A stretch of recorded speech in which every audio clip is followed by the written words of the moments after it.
Here we have a 2016 on a 65 registration, Volvo B11R, Caetano Levante 2, 56-seat PSVAR compliant executive coach.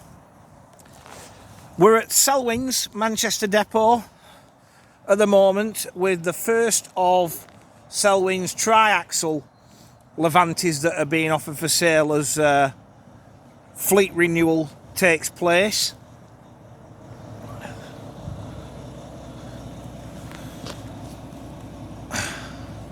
To be honest, these Levante 2s are way better built than the original Levantes. I would imagine if any of you's operated like earlier Levantes, kind of pre sort of 2010 and backwards, you will have found you've had problems with tinworm. You don't seem to get it as prevalent on Levante 2s. Obviously, as you update something, you improve it, don't you? One thing Levante 2s have that over the Levante ones, they have manually operated lockers on the offside, basically because, let's be honest, how often do you load at the offside? So, no point putting power operated lockers in at extra expense when they're not getting used anyway. Alloy wheels are fitted, bodywork is all good on this, but over there you've got a modern maintenance facility, and the bit on the side with the lower roof is paint booth, so anything like that is done in-house anyway.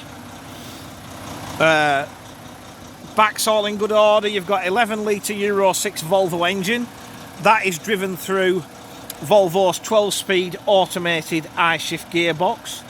Reverse cameras also fitted. What people are starting to discover with these vehicles, these longer Levantes, is how many seats you can actually get in them if you look at them as 3 and 2 vehicles. You will get, if you take the toilet out, you'll get 85 seats in this. You'll get 80, possibly 82 with the toilet. And that's becoming quite a popular size now for school hires, because the difference you've got with this over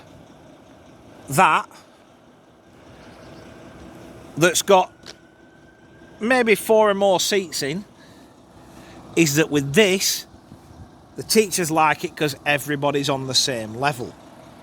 And what you haven't got with that double decker that you've got with one of these is this massive luggage capacity, uninterrupted, because it's never had a toilet unit fitted. Power operated lockers, standard. But with the tri-axle, so you can load this up to about 24.5 tons, 85 bodies and bags, you're going to fit them in, and you're not going to have weight issues. So that's all tick, tick, tick, tick, tick for me, looking at this, you know, looking to the future, you know, what you're going to do with it when it's not an exec anymore, exactly what I've just said. LED destination displays to front, side and rear. You've got, on these there'll be gable lifts in the step. For me, brilliant, best place for them. A, you can't see them. B, they're not taking any luggage space. And C, you've not had to cut into the structure of the coach to make it PSVR compliant. All good. So, when we jump on board, 56 if they were all in. Faenza Gala reclining seats. Standard National Express spec. 3-point seat belts. Black leather trim. And it's proper hard-wearing stuff, this. You know, you'll get a few more years out of these before you even need to think about changing them. But as I said, also lends itself to a good conversion. Rear floor mounted toilet, that's the biggest job on the conversion, because when you take that out, there's nothing there. So you've got to sort of build it all out, trim the walls, you know, trim the roof, etc. If you really wanted to, you could extend the rack. Not really necessary in my opinion. You've got trays to the seat backs with 240 volt sockets. Also, again, the nets, they're not badly worn considering what this vehicle spent most of its life doing. There are a number of these vehicles coming up over the next couple of months out the Selwyn's fleet, but I think sort of they're coming out in pairs as fleet replacements arrive. So there's 2 of them in private hire livery. They'll be the first 2 to go, and then obviously we'll work through the National Express ones. Fully air conditioned Sutrac system on here. You've also got wood effect flooring, but again, back to the 3 in and 2 in, it's all flat. So again, not a massive job. I'm sure Jimmy Ashall will argue with me when I said that.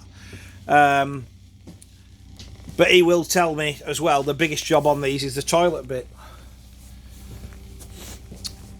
The magic seat, as it's called. This is where the wheelchair space is. So basically, you might have noticed this in the locker, you might not. There is a seat there where them clamps are. So you take the whole of that seat out, and then I think with this one, you remove the cushion, and then under there, you've got the clamps, and the wheelchair just backs up to the seat back, if I'm right. Never ever actually action one of them. I'm not 100% sure. Dash. Exactly as you'd expect a Levante dash. This one has done 1.3 million kilometres from new, but you're not going to buy a former National Express vehicle with low mileage, are you? Only thing I can say with regards to mileage is National Express have a very, very highly audited maintenance system. You know, the vehicles are on 2 weekly inspections. They're audited on a regular basis, so you know you're not going to get something that's better spanned than a former Natex coach. We've got lane departure warning, automated emergency braking system. We've also got a courier seat on this one. So for me, 2 options: run it as it is, which is great, or 3 and 2 it, and you've got mega capacity and luggage, which is a massive advantage over one of them. So to recap, this is one of a number to be offered for sale in the next couple of months. All pretty much identical. 2016 on 65 registration. Volvo B11R, Caetano Levante 2, 56 seat, PSVR compliant executive coaches.